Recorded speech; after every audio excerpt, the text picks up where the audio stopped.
Dossier Lacerta, entretien avec une reptilienne de Oleka, partie 3, début du deuxième entretien. Encore une fois, je réaffirme que ce qui suit est absolument vrai et non pas une fiction. Il se compose de 3 cassettes originales enregistrées le 24 avril 2000 avec un magnétophone lors de mon second entretien avec la créature reptilienne connue sous le nom de Lacerta. À la demande de Lacerta, le texte original de 31 pages a été révisé et raccourci pour répondre à quelques questions et réponses. Certaines questions existantes ont été partiellement réduites ou modifiées tout en gardant le message et le sens original. Cette partie de l'entretien, que ce soit mentionné ou non mentionné directement dans la transcription, se rapporte principalement à des sujets personnels, à des manifestations paranormales, au système social des reptiliens, à la technologie extraterrestre et à la physique. Nous avons changé le lieu et la date du second rendez-vous en raison d'une éventuelle surveillance de ma personne après la publication de la première transcription. Même si tout a été mis en œuvre, sur les conseils de Lacerta, pour garder mon identité secrète, 2 jours seulement après la diffusion du document, d'étranges phénomènes ont eu lieu. N'allez pas croire que je sois paranoïaque. Toutefois, la publication de ce second entretien a attiré l'attention officielle ou de certaines organisations. Jusqu'alors, je considérais les personnes qui croyaient être suivies comme des plaisantins. Mais, après les événements de janvier, j'ai commencé à changer d'avis. Tout a commencé par une panne de ma ligne téléphonique pendant plusieurs heures. Lorsque la ligne téléphonique est revenue, des légers échos, des clics étranges et des bruits de ronronnement se sont manifestés lors de mes appels. Aucun problème n'a pu être détecté. Pendant la nuit, des données importantes ont disparu du disque dur de mon ordinateur. Le programme de scan a signalé des secteurs défectueux qui curieusement correspondent à des zones ayant contenu des données, images et textes de l'interview de Lacerta. Ces secteurs défectueux contenaient également des données paranormales dans le champ de mes recherches. Heureusement, le matériel avait été stocké sur un autre disque dur. J'ai aussi découvert par pur hasard des données cachées dans un répertoire caché. Le nom qui apparaissait sur les données et l'index de répertoire étaient E72UJ. Un ami, expert en informatique, a été incapable de tirer quoi que ce soit de ce nom, et alors que je devais lui montrer, l'index du répertoire a disparu. Un soir, j'ai trouvé la porte de mon appartement ouverte et mon téléviseur en marche, alors que je suis absolument sûre de l'avoir éteint. Une fourgonnette avec des symboles britanniques et le logo d'une chaîne de supermarchés européens était garée devant ma maison. J'ai remarqué à plusieurs reprises que la fourgonnette suivait ma voiture à une distance raisonnable, même quand je me rendais dans la ville de distante de 65 kilomètres. Quand je suis rentré, la fourgonnette était garée de nouveau dans la rue. Je n'ai jamais vu personne entrer ou sortir de celle-ci. J'ai frappé à la portière et aux vitres fumées sans jamais obtenir aucune réaction de l'intérieur. Après environ 2 semaines, la fourgonnette a disparu. Quand j'ai informé EF de ces événements, il m'a suggéré de modifier le lieu et la date de la rencontre pour assurer notre sécurité et celle de l'asserta. Le rendez-vous a eu lieu le 27 avril 2000 dans un autre endroit isolé qui n'a pas fait l'objet d'une surveillance, me semble-t-il. Encore une fois, tout cela peut sembler étrange et paranoïaque, un peu comme une œuvre de fiction tirée d'un film science-fiction de série B. Cependant, je ne peux que répéter et assurer au lecteur, tout cela est la stricte vérité. Croyez-moi ou non, ces choses se sont bien passées et continueront de se produire, que vous le croyiez ou non, jusqu'à ce qu'il soit trop tard. Notre civilisation court un danger. 3 mai 2000, Ole K. Transcription de l'interview, version courte, 27 avril 2000. Commentaire de Ole K. La rencontre a commencé par une évaluation des différentes questions et avis recueillis auprès des lecteurs de la première transcription sous une forme anonyme suite à la diffusion par mes amis de confiance. Certaines questions, qui faisaient pas moins de 14 pages, contenaient des commentaires allant de l'intégrisme religieux jusqu'à l'accueil à bras ouverts des espèces reptiliennes. Certains commentaires utilisaient des expressions stéréotypées telles que serviteur de l'enfer ou espèce du mal. Je ne vais pas détailler plus, car je ne souhaite pas relayer ce type de pensée erronée ou radicale. Question. Que suscite la lecture de ces commentaires religieux et remplis d'animosité? La relation entre votre espèce et la nôtre est-elle vraiment basée sur ce genre de négation totale? Réponse.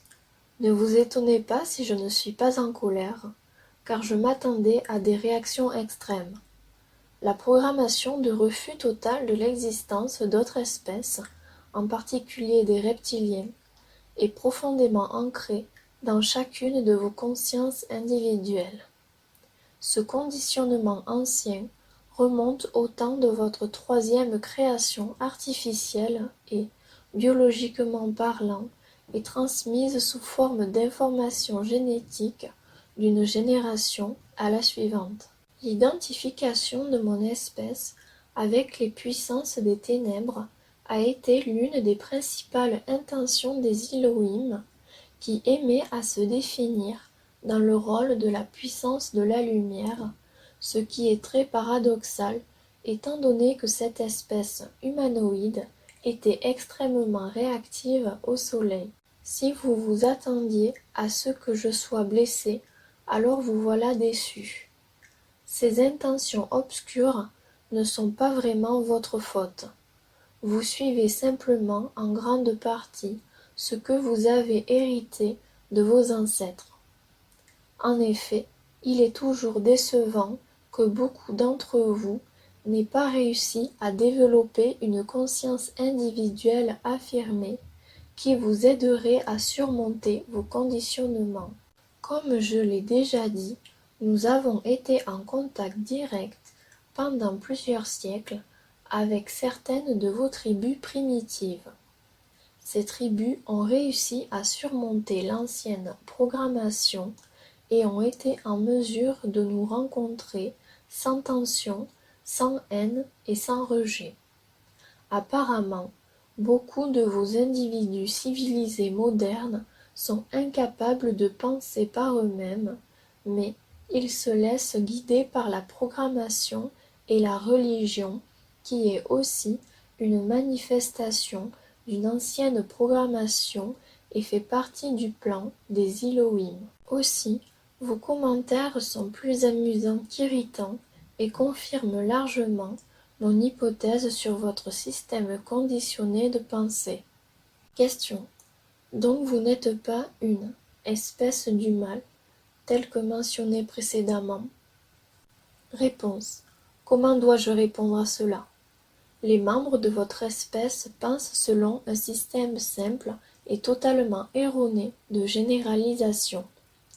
Pour le dire simplement, il n'existe pas d'espèce totalement mauvaise. Chez tous les extraterrestres et dans toutes les espèces terrestres, il y a des individus bons et d'autres qui sont mauvais. Cela vaut aussi pour votre espèce. Mais il n'existe pas une espèce qui ne serait que le mal incarné. Ce concept est vraiment très primitif. Vous croyez depuis des temps immémoriaux ce que vous devez croire, ce qui était programmé pour vous de croire par vos créateurs. Toutes les espèces connues, même les plus développées, se composent d'un grand nombre de consciences individuelles. Une partie de la conscience est individuelle, même s'il existe des connexions au champ de conscience collectif. Ces esprits autosuffisants sont en mesure de choisir librement leur mode de vie, qui peut être bon ou mauvais en fonction de vos normes humaines. Encore une fois, tout dépend du point de vue.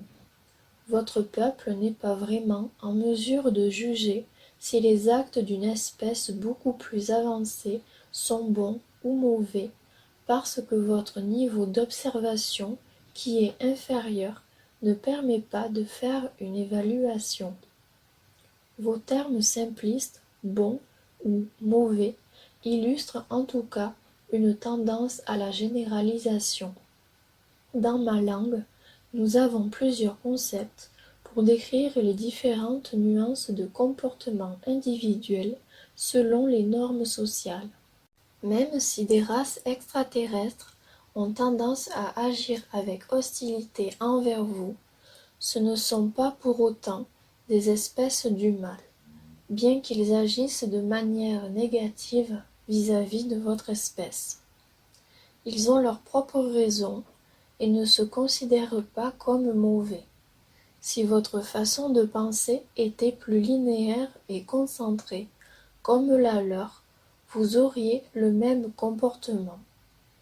L'attitude d'une espèce vis-à-vis d'une autre espèce dépend principalement de leur façon de penser respective, chaque espèce définissant ses priorités. Classer en bon ou mauvais, c'est vraiment primitif, car la survie de toute espèce plaide en faveur de la variété, parmi laquelle la vôtre, et même la diversité des pires actions. Je n'exclus pas les miens de tout cela, car il y a eu quelques événements négatifs dans le passé pour lesquels je ne suis pas d'accord, mais que je ne détaillerai pas. Aucun de ces événements n'a eu lieu au cours des 200 dernières années de votre échelle de temps. Mais retenez bien ceci. Il n'y a pas de race absolument bonne, de même il n'y a pas de race absolument mauvaise, parce que chaque race est composée d'individus. Question. Dans les courriers que j'ai reçus, la demande revient plusieurs fois de donner plus de détails sur la physique de pointe que vous avez abordée la dernière fois. Beaucoup de gens disent que vos paroles n'ont aucun sens. Par exemple, comment fonctionnent les ovnis, comment ils volent, comment font-ils ces manœuvres? Réponse. Comment dois-je expliquer cela aux gens? Il n'est pas si simple de répondre. Laissez-moi réfléchir une minute. Je vais encore utiliser des mots très simples pour vous faire comprendre les principes fondamentaux d'une science de pointe. Essayons ceci. Vous avez besoin de quelques données de base. La première chose est d'abord de briser le concept même du monde physique, parce que chaque existence se compose de différentes couches. Disons pour simplifier que le monde physique se compose d'une illusion matérielle et d'une sphère d'influence. Certaines conditions physiques sont associées seulement avec le domaine matériel, comme dans le concret, tandis que d'autres conditions plus compliquées sont associées uniquement à la sphère d'influence du monde matériel. Votre concept du monde physique est basée sur une illusion matérielle simple. Cette illusion est subdivisée en 3 conditions de base ou élémentaires de la matière.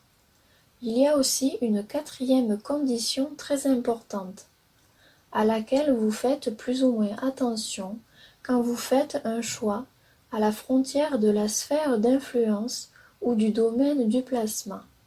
Pour vous, la théorie d'une transformation contrôlée ou d'une élévation de fréquence de la matière est l'existence stable qu'une 4e condition de la matière n'est pas très répandue ou du moins existe à un niveau très primitif. En fait, la matière a seulement 5 états, mais une explication sur l'état post-plasmatique nous amènerait trop loin. En outre, il n'est pas nécessaire pour comprendre la théorie fondamentale. Il est lié à plusieurs phénomènes que vous avez classés comme paranormaux. Revenons aux théories principales, le plasma. Avec le plasma, il ne s'agit pas seulement de gaz chaud auquel vous déduisez un concept, mais il est question d'une condition agrégée de la matière plus élevée. L'état de plasma de la matière est une forme spéciale de matière qui se situe entre son existence réelle et la sphère d'influence. Il s'agit d'une perte totale de masse et de l'agglomération d'énergie de diverses formes chaque fois que la matière est poussée ou enfoncée. Le 4e état de la matière est très important pour certaines conditions physiques qui peuvent être utilisées par exemple pour... Comment vous faire comprendre? Pour produire de l'antigravité. Il s'agit d'un mot humain, étrange et pas très correct, mais vous devriez mieux comprendre de cette manière. Essentiellement, dans le monde réel de la physique, il n'y a pas de force bipolaire, mais plutôt un comportement réactif dépendant de l'observateur d'une seule grande force unifiée à différents niveaux. Dans l'antigravité, ou la distribution en niveau des caractéristiques de gravité, on peut, par exemple, faire léviter de la matière solide. Cette méthode est utilisée par nous et par des extraterrestres comme moyen de propulsion pour les ovnis. Vous avancez à un niveau encore très primitif vers un principe similaire qui est utilisé dans vos projets militaires secrets. Mais puisque vous avez plus ou moins volé cette technologie, qui a été volontairement transmise avec des erreurs par des extraterrestres, il vous manque une profonde compréhension de la physique. Par conséquent, vous rencontrez des problèmes d'instabilité et de radiation avec vos ovnis. Vous avez subi nombreuses pertes humaines suite à cette radiation intense et aux perturbations du champ. Ceci illustre aussi les problèmes que vous rencontrez par rapport à ce que vous pensez être bon ou mauvais. Vous jouez avec des forces inconnues et, à partir de là, vous acceptez la mort de vos semblables, car selon vous, ils meurent pour une cause plus importante, c'est-à-dire l'avancement de votre technologie qui, à son tour, va être utilisée à des fins de guerre, c'est-à-dire des buts négatifs. On peut vous accorder le bénéfice du doute. Seule une minorité de votre espèce est informée de ces projets extraterrestres qui sont classés comme top secret. On vous a dit que plus le numéro atomique et ou la classification périodique des éléments est élevée, plus simple est l'élévation de la condition, mais ce n'est que partiellement exact. Si vous ne pouvez pas établir les limites de ces forces, alors vous feriez mieux de ne pas essayer. Mais votre race a toujours été ignorante et a essayé depuis les temps immémoriaux de jouer avec des forces que vous n'avez jamais comprises. Pourquoi cela devrait-il changer? Rappelez-vous de la fusion du cuivre. Grâce à la fluctuation de l'angle droit avec un champ de radiation induit, le cuivre est fondu avec d'autres éléments. L'illusion de la matière est fusionnée, les champs de la sphère d'influence se chevauchent les uns avec les autres, mais la principale force serait réfléchie par ce process et prendrait une caractéristique quasi bipolaire. La connexion résultante et le champ ne seraient donc pas stables dans les conditions normales de la matière et ne conviendraient pas pour certaines tâches. En conséquence, le spectre du champ entier est élevé à une condition supérieure comme le plasma, où le spectre est associé à ce changement dur vers le pôle opposé, le mot n'est pas correct, du champ de force, ce qui ressemble beaucoup à un changement gravitationnel. Ce changement entraîne une inclinaison de la force de répulsion quasi bipolaire qui dès lors ne coule plus à l'intérieur du champ de force mais en partie vers l'extérieur du champ. Le résultat est un champ de force réflexif interstratifié qui est très difficile de modeler du fait de certaines limites techniques liées à ses propres caractéristiques. Il peut également accomplir une multitude de tâches, par exemple faire voler et manœuvrer des objets massifs. Il peut aussi servir de camouflage dans le domaine du rayonnement électromagnétique et permet de manipuler une séquence temporelle d'événements dans une mesure très limitée et d'autres choses. Connaissez-vous l'effet tunnel quantique? Des équilibrages d'amplitude dans la matière réelle peut être obtenu avec l'un de ces types de champs si la fréquence et la distance du plan du champ sont suffisamment élevées. Malheureusement, tout ce que j'ai expliqué en utilisant vos mots s'avère basique, j'en ai peur. Cela peut sonner plutôt étrange et certainement impossible pour votre compréhension, mais peut-être que cette explication simple pourra vous aider à comprendre, mais encore une fois, peut-être pas. Question. Y a-t-il une explication scientifique des phénomènes paranormaux, tels que vos facultés mentales? Réponse. Oui. Pour expliquer, il faut comprendre la réalité physique de la sphère d'influence. Je vais essayer. Vous devez vous détacher mentalement de l'illusion qui vous fait croire que ce que vous voyez est la vraie nature de l'univers. C'est au mieux la surface d'un aspect. Imaginez que toute la matière ici, cet écran, ce crayon, cet appareil, ce papier, n'existent pas vraiment, mais sont simplement le résultat d'une oscillation de champ et d'une concentration d'énergie. Toute la matière que vous voyez, chaque créature, chaque planète et étoile dans cet univers a une équivalence énergie-information dans la sphère d'influence qui est située dans un champ principal, le niveau général des choses. De plus, il n'y a pas qu'un seul niveau, mais plusieurs. La fois précédente, j'ai indiqué qu'une espèce très avancée est capable de changer de niveau, ce qui est quelque chose de complètement différent du simple changement de bulle, car les bulles sont une partie de chaque niveau et de tous les niveaux. Est-ce que vous comprenez-vous? Les dimensions, comme vous les appelez, sont une partie d'une bulle solidaire. Les bulles, ou la mousse universelle, sont une partie d'un niveau. Les niveaux sont les couches dans la sphère d'influence. La sphère d'influence, agissant dans la capacité d'une seule taille physique, est essentiellement infinie. Elle est composée d'innombrables couches d'énergie-information et de niveaux généraux. Il n'y a pas de niveau zéro dans les sphères d'influence qui sont toutes les mêmes, mais qui sont séparées grâce à leurs conditions d'énergie. Je vois que je vous rends perplexe. Peut-être vaut-il mieux arrêter cette explication? Question. Non, allez-y. Comment surviennent les pouvoirs paranormaux? Réponse. Eh bien, c'est d'accord. Essayons quelque chose de plus simple. Encore une fois, ce n'est pas tout à fait correct pour moi, mais commençons de cette manière. La matière tangible de ce côté se reflète dans la sphère d'influence comme un champ composé de couches distinctes.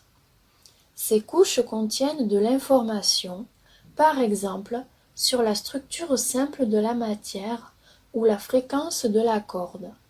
Elles stockent aussi des informations provenant du développement de la matière. Connaissez-vous le concept de l'homme des champs morphogénétiques? On pourrait définir cette couche ainsi. Par ailleurs, il existe aussi une autre couche intermédiaire pour laquelle vous n'avez aucun concept, car cette théorie est absente de la pensée humaine. Appelons-la paracouche, car cette couche est principalement responsable de tout ce que vous appelez phénomène psy et paranormal et se trouve en dehors des limites de votre science primitive. Cette paracouche se situe entre les couches de la matière et les couches morphogénétiques d'un champ dans la sphère d'influence. Elle peut s'intégrer activement dans les deux. Votre corps, par exemple, se reflète comme un champ dans la sphère d'influence. Cela ne signifie pas qu'il n'existe pas aussi ici, comme la chair, le sang, les os, sous forme de cordes de matière ou d'atomes, mais pas seulement. L'existence est toujours une dualité. Certaines couches du champ contiennent des informations simples sur la matière solide de votre corps et sa fréquence, alors que d'autres couches contiennent des informations sur votre esprit, votre conscience ou, en parlant d'un point de vue religieux humain, votre âme. La conscience, dans ce cas, est une simple matrice d'énergie divisée en différentes couches de votre champ dans la sphère d'influence, ni plus ni moins. Une conscience authentique existe aussi ici, dans le côté matériel, mais seulement sous forme de post-plasma, la cinquième forme de la matière. Avec les connaissances physiques nécessaires et la technologie correspondante, la matrice de la conscience, ou âme, peut aussi être séparée du reste de son champ. Une fois enlevée, elle peut continuer à exister de manière autosuffisante pendant un certain laps de temps. En occultisme, on appelle cela vol de l'âme. Mais par-dessus tout, gardez en mémoire que nous sommes dans le domaine de la science et non pas de la magie noire ou des forces obscures. Commentaire de Oleka. Le vol de l'âme a été cité dans un des commentaires à connotation intégriste religieuse par rapport aux reptiliens. Mais revenons à la question. Les créatures aux capacités mentales plus puissantes peuvent avoir une influence directe sur la paracouche grâce à leur champ de conscience. Or, cette couche ne se limite pas à l'individu, mais est plutôt une partie de la couche d'information générale. Vous pouvez l'appeler au sens prosaïque âme collective, qui est reliée à toute la matière animée et inanimée et à toutes les consciences existantes sur le plan principal. Ces compétences trouvent leur origine dans le côté matériel, dans la glande pituitaire, qui est toujours en mesure de générer les fréquences qui contrôlent activement la sphère d'influence. Vous-même pouvez théoriquement le faire, mais vous êtes fortement bloqué sur ces choses. Comme je l'ai dit, la paracouche peut interagir avec le mental aussi bien qu'avec la matière. Par exemple, si je décide d'utiliser mes capacités mentales pour faire bouger ce crayon, alors, pour faire simple, j'imagine dans mon mental comment ma conscience s'élargit du côté matériel jusqu'au crayon sous la forme de post-plasma. Dans la sphère d'influence, cela provoque parallèlement une commande automatique de la couche de la conscience demandant à la paracouche d'interagir avec la couche matérielle du crayon. Comme la paracouche n'est pas limitée au corps, ce n'est pas un problème que le crayon soit là, car je peux, à coup sûr, l'atteindre sans bouger mon corps physique. Post-plasma de ce côté, paracouche sur l'autre. J'ai le contrôle sur le crayon et l'interaction amène le champ matériel du crayon au point où il peut par exemple changer la manière de se déplacer. Commentaire de Oleka. Je certifie que le crayon en question a brusquement sauté à ce moment précis en l'air à une hauteur de 20 cm, puis est retombé sur la surface de la table. Le bruit est clairement perceptible dans la bande enregistrée. Personne de visible n'a touché le crayon. Question. Fascinant. Quel type d'activité paranormale pouvez-vous déclencher ainsi? Réponse. Tout type. Tout ce que vous pouvez appeler paranormal. Comme je le disais, cette couche spéciale se trouve dans la sphère d'influence entre les couches d'information morphogénétique et les couches de la matière et peut interagir avec les deux parties. Cela entraîne qu'on peut interagir avec la matière solide, aussi bien qu'avec le mental ou les informations mentales, et que nous pouvons faire tout ce qui est normalement désigné comme télékinésie et télépathie. L'absorption de connexion avec une autre conscience est généralement séparée dans la procédure de la simple influence de la matière, puisque différents champs de conscience œuvrent avec différentes oscillations. Une conscience qui envoie ou qui écoute doit d'abord parfaitement s'adapter à l'autre mental avant de pouvoir y accéder. La plupart des espèces ont également la faculté de bloquer cet accès extérieur, mais vous n'avez pas encore cultivé cette capacité. En général, la règle est: plus les capacités paranormales d'une espèce sont développées, plus leur adaptation et l'accès au mental sont faciles.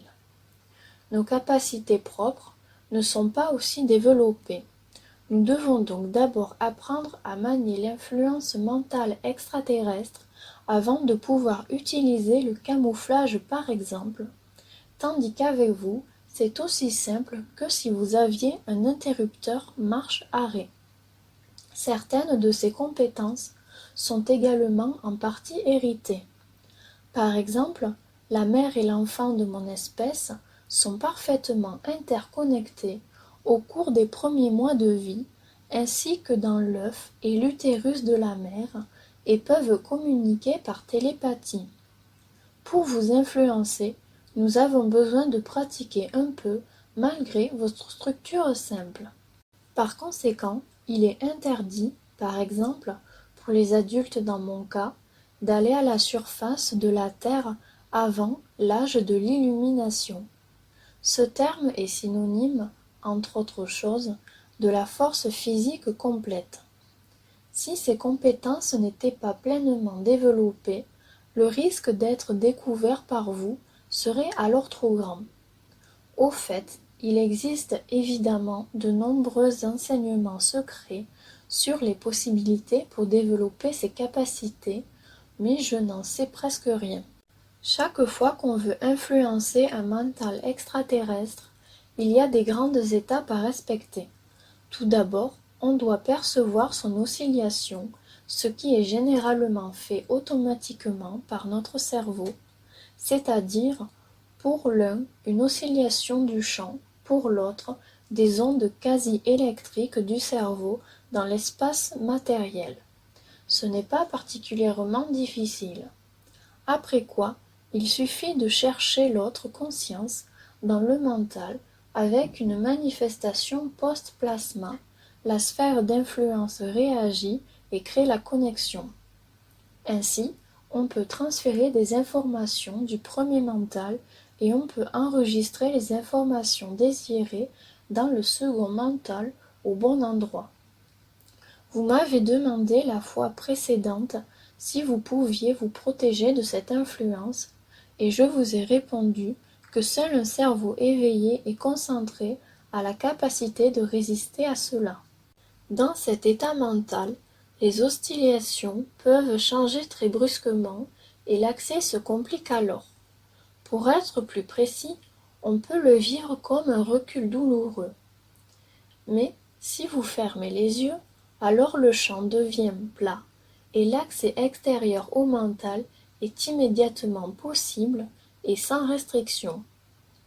Contre une espèce beaucoup plus avancée, vous n'avez absolument aucune chance. Ils sont capables de régler leur oscillation mentale plus vite que vous pouvez en changer. Je pourrais aussi le prouver sur vous, mais la dernière fois que j'ai essayé sur vous, vous avez été si effrayé et confus que je pense qu'il est préférable d'en rester à la seule explication.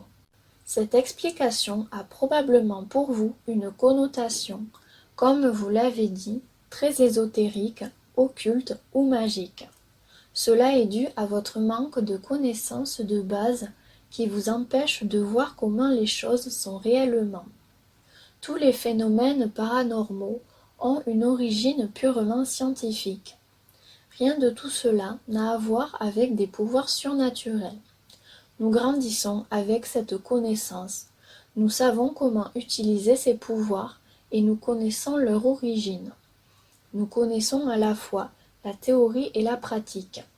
Vous, pas encore. Donc, vous ne comprenez pas du tout ce qui se passe dans votre monde. Vous ne voyez qu'un seul côté de l'existence et pas l'autre. Je parle ici des deux côtés physiques. Tout phénomène paranormal est dualiste. Il existe autant que dans l'espace matériel que dans la sphère d'influence. Pour expliquer, on ne peut l'expliquer qu'en acceptant la réalité de la sphère d'influence, car elle est la base. Je préfère en finir avec les questions scientifiques, car vous semblez avoir des difficultés à les comprendre. Nous perdons un temps précieux.